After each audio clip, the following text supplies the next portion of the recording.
Bonjour, bonjour à tous, je suis Jiang Yuan, je suis très heureuse d'être venue à Changsha, dans la province du Hunan. Et c'est la première fois pour moi d'être venue ici. Donc j'ai de la chance d'être accompagnée aujourd'hui par des amis, entre guillemets, qui va me servir de guide.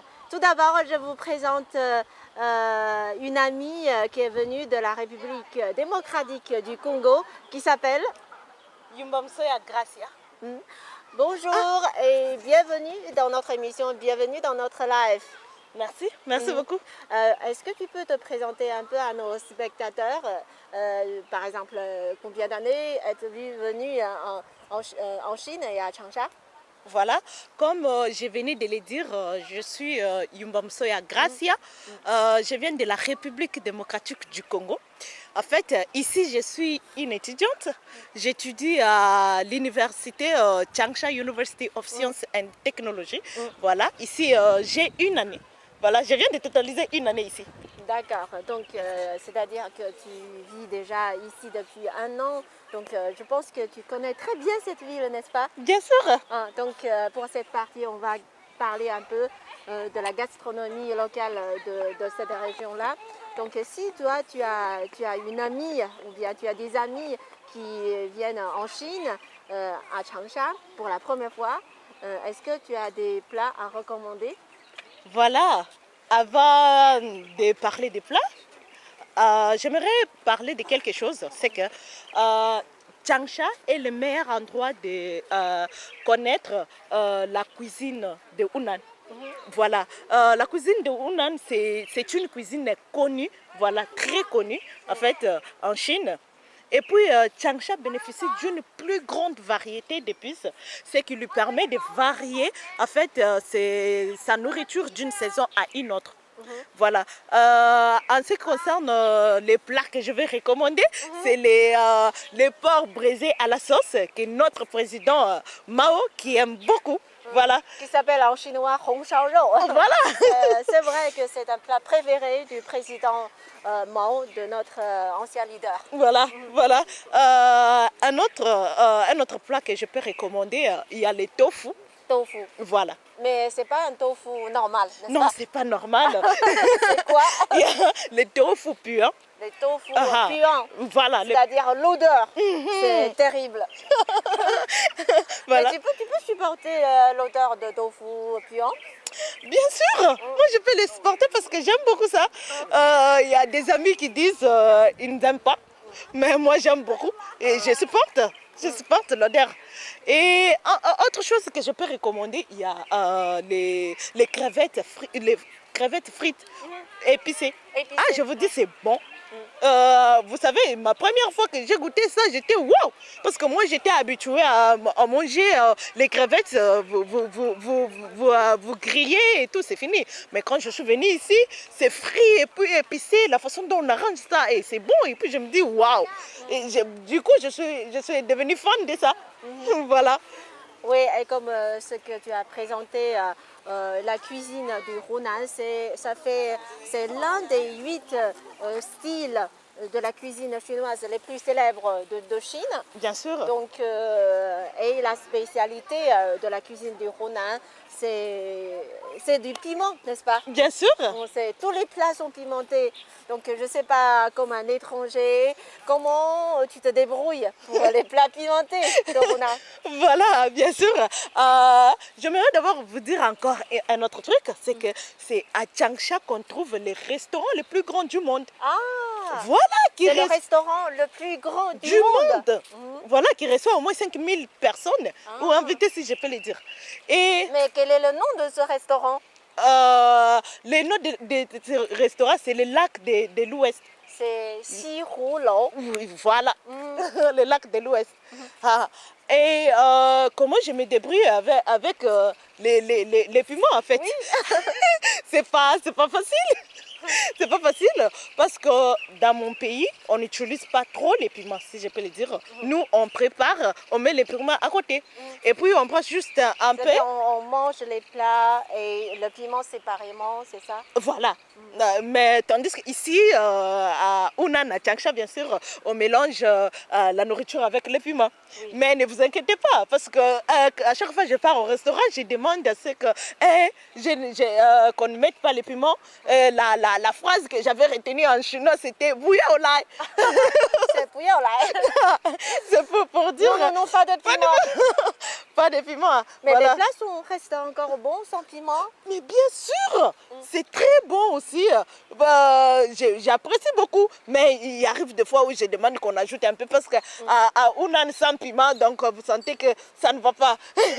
Mais c'est bon. Et puis on peut ajouter les piments comme vous voulez. Ah, Voilà. d'accord. Donc pour la gastronomie, peut-être pour les produits spéciaux, tu as encore des choses à nous recommander, à nous présenter? Voilà. En fait, je vais vous dire, Changsha, c'est une ville commerciale très importante dans le sud ouest de Chine. En fait, Changsha est connu dans ses industries, la technologie. Il y a l'ingénierie, la production des films aussi. Il y a des places ok. ici, on va se reposer un peu. Ah, c'est vrai. On va rester là. C'est vrai. Bien sûr. Voilà, comme je disais, Changsha est spécialisé aussi dans la production des films et des émissions. Et puis dans l'électronique aussi.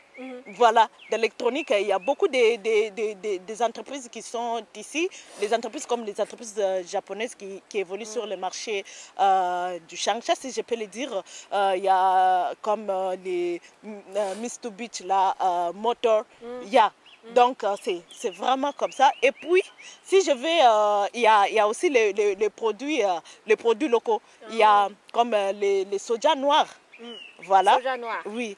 Il y a le thé de Sian qu'on aime beaucoup, apprécié beaucoup par les gens du Changsha, de Hunan, de Chine et ailleurs aussi. Voilà. C'était là, c'est vraiment très bon. J'aimerais recommander. Et on fait aussi la broderie ici. Voilà, c'est vraiment, vraiment, Changsha, c'est waouh.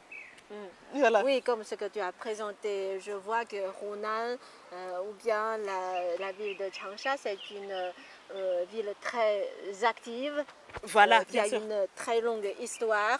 Bien sûr. Donc c'est la capitale de la mode, la capitale du divertissement ainsi que la capitale de la gastronomie. Bien sûr, bien sûr. Et je sais que pour la nouvelle année, toi tu as préparé un poème. Bien Donc, sûr. à réciter, je t'invite maintenant à réciter ce poème. Ok. Je te laisse la parole. Merci. Je commence par vous souhaiter une très heureuse année. Voilà. Voici les jours de l'an. C'est la nouvelle année, ornée de paix et de joie. Lorsque minuit sonnera, petits et grands feront longue veillée. C'est à minuit qu'elle est née. Les uns naissent à minuit, l'un arrive, l'autre fuit.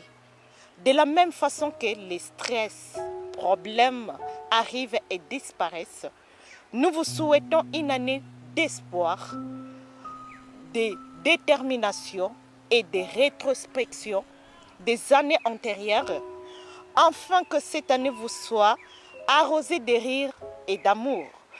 2024 aura une année, aura une saveur comme nulle autre. C'est certain. Une très bonne et heureuse à vous. Merci, bravo. Merci Merci beaucoup, Gracia. Merci beaucoup. Je te souhaite une très bonne année 2024. Merci Je te beaucoup. souhaite plein de joie, plein de succès. Merci beaucoup. Merci beaucoup. Merci beaucoup. Ok, et maintenant, à part la gastronomie, je pense que cette région possède aussi beaucoup d'autres ressources naturelles.